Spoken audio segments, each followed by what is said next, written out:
What's up guys? Kumusta kayo? It's me again, Joseph K. So for today's video guys, let's talk about BDO withdrawal, no dispense from ATM. What should I do? So kapag nag-withdraw kayo sa BDO, tapos walang lumabas na pera, ano nga ba yung gagawin ninyo? Kapag nag-withdraw kayo gamit yung BDO debit card ninyo sa ibang machine, tapos walang perang lumabas, at saka kung nag-withdraw kayo sa BDO machine mismo or sa BDO ATM, automated teller machine, tapos walang perang lumabas, ano nga ba yung dapat nyong gawin para maibalik sa inyo yung pera? Pero bago yun, nais muna kitang imbitahan na mag-subscribe sa channel ko kung bago ka pa lang kasi marami pa po akong i-share ng mga tutorials, knowledge, and experience of mine in the future. Kaya naman huwag niyong kalimutan na mag-subscribe para updated kayo lagi sa mga vlogs na i-upload ko. Yun lang po at sobrang maraming salamat po. So, ito guys, as you can see, if a BDO ATM does not dispense cash but your account is debited, you need to immediately check your balance, secure any transaction records, and contact BDO customer service or visit a branch to report the error. The amount is typically reversed after an investigation. So, kapag nag-withdraw kayo sa BDO ATM or automated teller machine tapos walang lumabas na pera, tapos yung account nyo is nabawasan, kailangan mo agad tawagan yung BDO Contact Center to report what happened.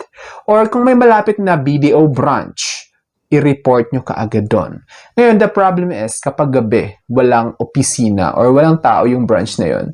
So, wala kayong choice but tumawag sa BDO 24-hour hotline number to report your situation. Then ngayon, this is the steps to take. So, ano nga ba yung dapat nyong gawin? Do not leave the ATM area immediately. So, wag mo agad iiwan yung machine. Pagka-withdraw ninyo, tapos walang lumabas na pera, wag mo agad iiwan. If you are still there, check if the ATM printed a transaction receipt. So, i-check mo guys, mamaya nag-print siya ng resibo. Kunin mo yon. If it indicates that 0 pesos were dispensed. So, kapag nakalagay doon na wala namang nilabas na pera, keep this receipt as crucial proof. So, kasi mahalaga to guys, kailangan yung itago yung resibo na yan. If no receipt was issued, note the exact date, time, ATM location, example branch name, mall name, and the amount of the transaction. So, kailangan nyo guys i-record yung transaction na yon, anong oras mo ginawa, tapos para for future references, kasi kapag tumawag kayo sa BDO Contact Center, itatanong nila yon. Ano yung pangalan kung nasa SM, ano yung pangalan ng branch, kung nasa branch mismo kayo. Tapos sarado lang yung branch na yon. Ngayon, kung open yung branch na yon, dun nyo na i-report. Verify your account balance. Use your online banking, mobile app, or another ATM to confirm that the money was actually debited and isn't just a pending transaction.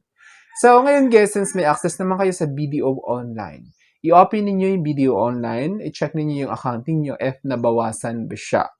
Tapos, i-verify mo kung may reversal ba na nangyari.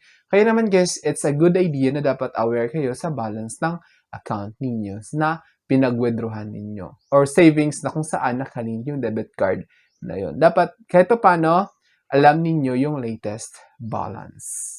Then, pangatlo yung dapat nyong gawin is contact BDO immediately. Report the incident to the BDO Contact Center as soon as possible. So, kapag nangyari yon, contact mo agad yung BDO Contact Center. I-report mo yun. They will log your complaint and initiate an investigation. You can reach them through domestic hotline 632-888-8000 or 888-8000, accessible via PLDT and Globe lines. Then, pangalawa is international toll-free.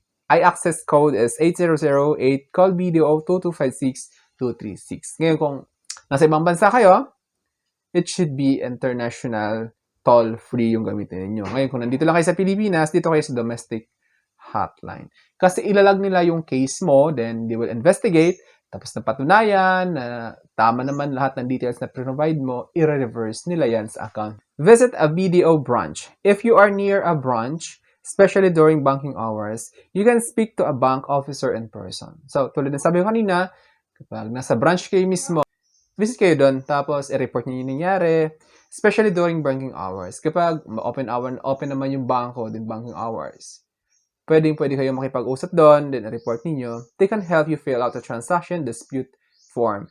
This is a critical step for normal documentation. para magkaroon agad ng resolution yung concern ninyo. Kapag nagpunta kayo sa isang branch, then fill out kayo doon ng dispute form. Then, panglima is follow-up. BDO aims to resolve concerns within 7 to 10 banking days.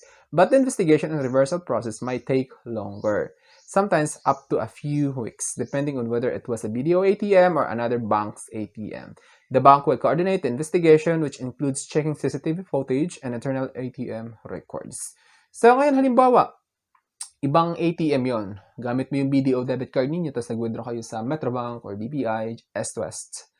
So, kailangan din nila makipag-coordinate doon sa bank na yon, since ito ay ibang bangko, may another process pa yon. They will be checking CCTV footage, kaya naman, crucial part na kailangan i-record mo yung time and date.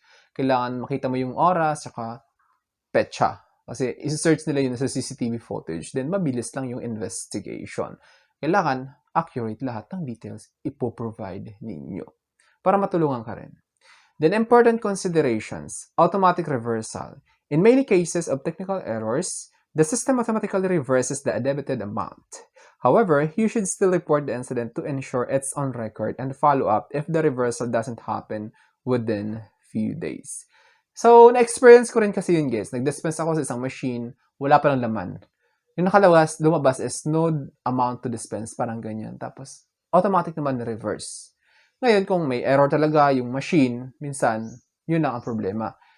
It takes time. Kasi kung nagkaroon ng system glitch, so kailangan mo talaga i-report yun. Ngayon, kung walang pera lang yung kung wala lang pera yung ATM na yun, automatic naman i-reverse yun. Kasi no cash to dispense yung ninonote ng ATM or yung automated teller machine.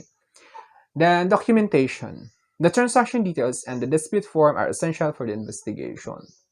Tulad na sabi ko kanina, yung kapag open yung branch na report mo, fill out kayo ng dispute form. So, kailangan yun.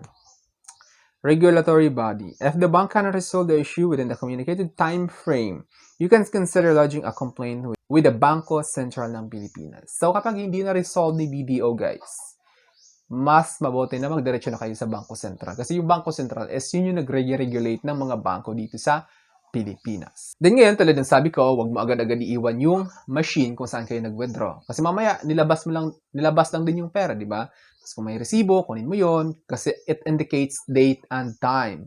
Tapos picturean mo agad yun kasi yung resibo is thermal siya, nag-fade yung katagalan. Para as proof, picturean mo agad yung resibo na yun. Para kahit mawala man yun, may picture ka pa rin. And then, be aware of strangers, guys. Kapag nag-withdraw kayo, tapos walang namabas na pera, mamaya humingi kayo ng tulong sa ibang tao. Huwag mong ugaliin yon kasi delikado yon. Mamaya, yung tao na yon is not trustworthy, di ba? I'm sorry to say this, pero no one ever shall be trusted talaga. Kasi mamaya, yung hiningan mo ng tulong, yun din yung magpapahamag sa'yo. Much better tulad nga sabi ko, log your case, date and time, kung anong location yon, anong lugar, kung maaari, kunin mo yung terminal ID. Kasi lahat ng BDO machine or ATM is may terminal ID yun. Unique code yun, guys. So I think that's all for now. So sana may na-share ko. Don't forget to subscribe for more videos. It's me again, Joseph Kate, that says, we don't have cash because we go for cashless transactions. Bye-bye!